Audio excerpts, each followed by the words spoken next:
Mi nombre es Carlos Moya Ureta. Soy doctor en psicopedagogía de la Universidad Católica de Lovaina la Nueva en Bélgica. Y soy el actual rector del Instituto Latinoamericano de Altos Estudios Sociales y LAES Posgrados.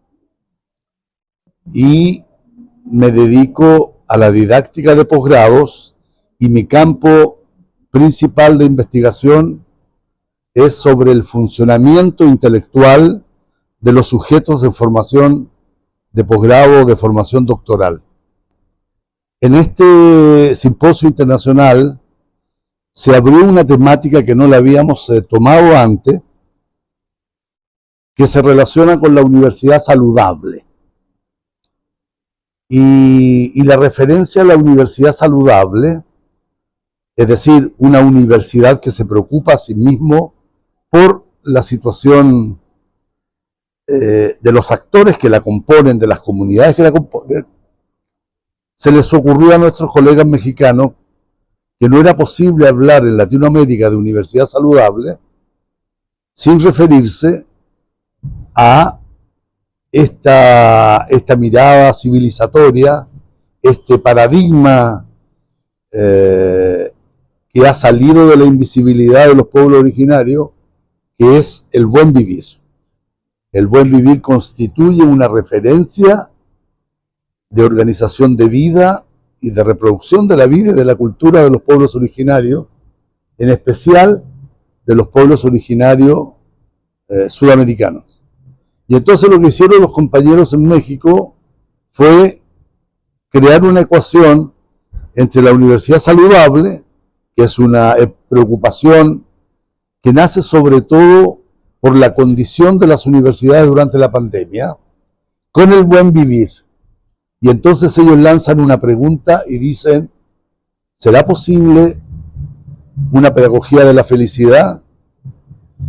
Lo interesante que tiene este tema son varias cosas. La primera, que cuando hablamos de pedagogía de la felicidad y de universidad saludable, por primera vez estamos quitando el lugar del docente, del enseñante, y estamos poniendo al estudiante en el centro de la preocupación.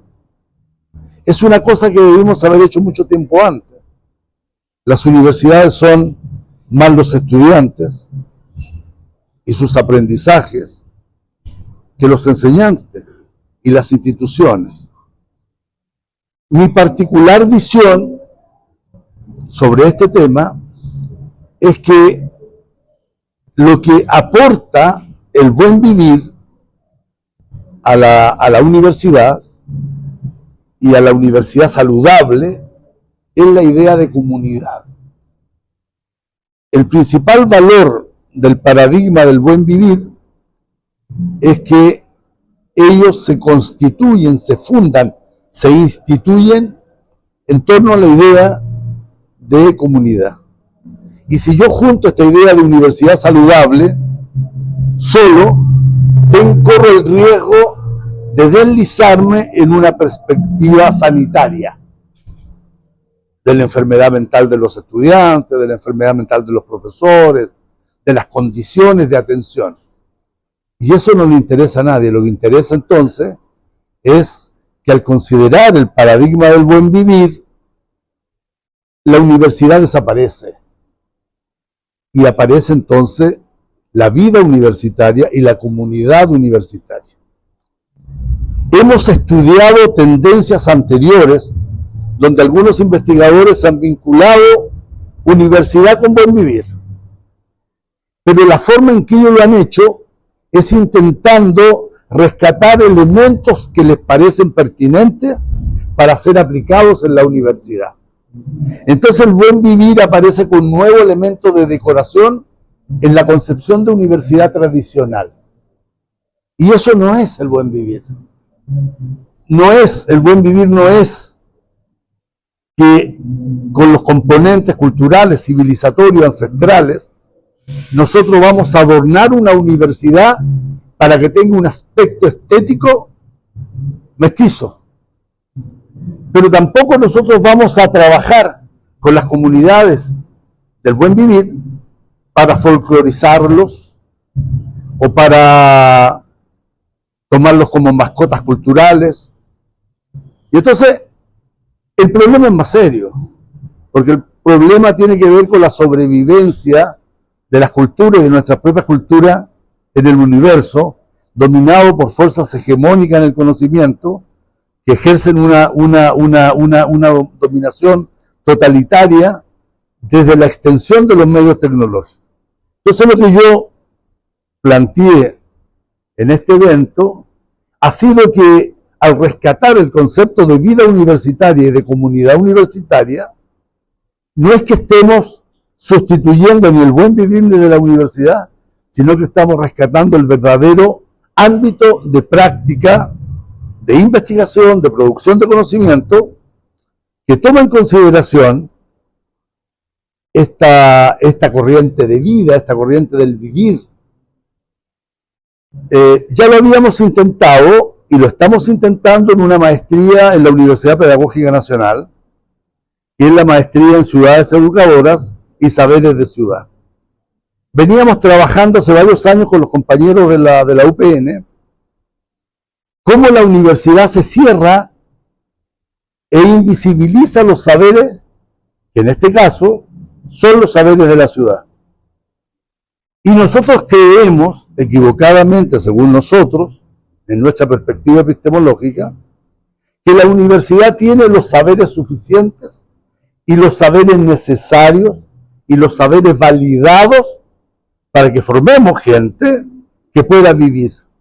Y se nos olvida que la gran mayoría de ciudadanos, de pueblos, de comunidades, se forma con saberes que no son saberes universitarios, son saberes familiares, son saberes comunitarios, son saberes que el propio pueblo cultiva, reproduce y aplica para vivir. Entonces, todos aquellos que han sido excluidos de la educación básica, de la educación secundaria o de la educación universitaria, ¿cómo se reencarnan desde el punto de vista del conocimiento, desde el punto de vista del oficio? Entonces, con esa maestría, ciudades educadoras y docencia intercultural, lo que hemos dicho es poner una perspectiva investigativa y epistemológica de imponerle a la universidad un mandato. Y ese mandato es contribuir a terminar con la invisibilidad de los saberes que constituyen el mundo. Porque la tendencia de la universidad, dominada por el hegemonismo de los países del norte, es que nosotros tenemos que aprender a mirar el mundo con los ojos de ellos. Y eso lo podemos apreciar a simple vista. Nosotros tenemos en nuestras universidades profesores que creen que la innovación en el conocimiento universitario parte del hecho de reconocer y recoger investigaciones que hacen los anglosajones, los franceses, los alemanes, traducirlas e instalarlas como parte de los nuevos currículos.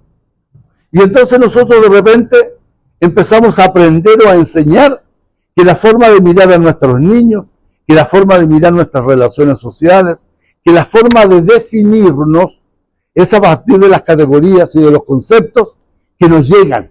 Y estamos esperando que nos lleguen. Entonces hemos castrado nuestra capacidad investigativa y nuestra capacidad a significar con nuestras propias palabras nuestro mundo, nuestra capacidad a nombrar el mundo. Y en el caso particular de esa maestría, ciudades, ¿cómo se llama?, educadoras y docencia intercultural, estamos contribuyendo a establecer un camino verde para que esos saberes que son invisibles tengan un estatus de alguna naturaleza dentro de la universidad. Además, estamos promoviendo la transición a lo que viene, que es instalar la investigación en el aula.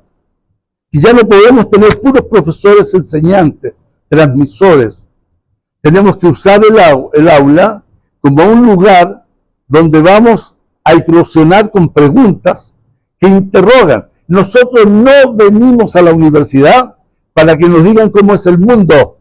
Nosotros venimos a la universidad para intentar refundarlo con perspectivas nuevas y que las nuevas generaciones de ustedes sean capaces de instalar la investigación más que la docencia como el principal eje de formación. Y para terminar el tema del buen vivir y la universidad saludable, entonces yo sostengo que en la medida que se instala el buen vivir en relación con la universidad saludable, como dije anteriormente, la universidad desaparece. ¿Y qué queda? Queda la vida universitaria, queda la comunidad universitaria. Y ahí yo sostengo que la universidad no existe. Lo que conocemos como universidad no existe, porque lo que existe es la capacidad de la propia comunidad a autogestionarse. Y esto genera una contradicción fundamental en la gestión actual de los sistemas de formación universitaria. Y es que las universidades en este momento, a partir de mecanismos como los sistemas de acreditación y de autoevaluación, están siendo acosadas por personas que manejan una ideología de gestión universitaria y que pretenden imponernos a los universitarios determinadas identidades profesionales, determinadas identidades curriculares y determinadas identidades epistemológicas y metodológicas. Entonces, el hecho que nosotros nos atrevamos a que dejen de invisibilizarse los saberes de la gente, del pueblo, y que nosotros seamos capaces de generar conductos con el saber ancestral, el saber de nuestras comunidades, sobre todo en México, un país que tiene 67 lenguas distintas. Y cuando decimos 67 lenguas distintas, no es porque nos interese contarlas y hacer un ranking, es porque descubrimos en cada una de esas lenguas una lucha de esos pueblos, una lucha de esas comunidades por sobrevivir. Y la tarea de la universidad no solo es ayudar a la sobrevivencia de esas comunidades, renunciar a toda posibilidad de aplastarla con un conocimiento que ni siquiera es nuestro, porque el conocimiento predominante en nuestras universidades es externo, es alienante de nuestra realidad, y entonces el camino que hemos emprendido, a partir de esta idea de la universidad saludable y del buen vivir, yo creo que es emancipatorio, es de alteridad cultural, y yo creo que los próximos investigadores, los que vienen, los que nos van a reemplazar, van a fundar un capital cultural de conocimiento propio que no va a negar el conocimiento de los otros, pero no nos vamos a someter. Y ahí entonces hay una lucha de ideas, hay una lucha de propósitos, para crear redes de solidaridad y de colaboración con los otros grupos de investigadores que en el mundo están en la búsqueda de una identidad propia. Y el mundo tiene que enriquecerse. Y mientras las oligarquías internacionales intentan meter al mundo en la oscuridad de la guerra, de la opresión, de la invasión, del apoderamiento de los recursos naturales de los países, nosotros desde la universidad podemos contribuir a esa sublevación desde el conocimiento y a instalar un proyecto liberador desde la producción de conocimiento.